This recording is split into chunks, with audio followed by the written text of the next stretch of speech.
এক নারী তোমার দরকার, তো তুমি বিবাহ করবা, নারীর স্পর্শ সংস্পর্শ দরকার, তো রব সেটা জানে।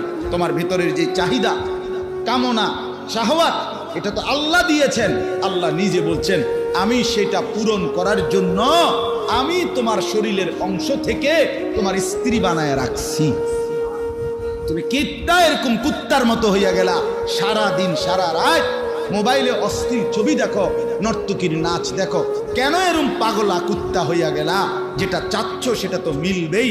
এই পৃথিবীতে আদম হাওয়া থেকে নারী পুরুষের মিলন, নারী পুরুষের এই সংস্পর্শে দিয়েই তো মানব ধারা এই পর্যন্ত এসে পড়ছে। তো তোমার বেলায় থামে যাব কেন?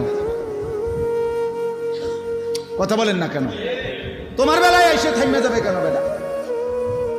আমি একবার আমার এক ছাত্ররে বলছিলাম, হে ছাত্র থাকতেই মসজিদের ইমামতি হয়েছে,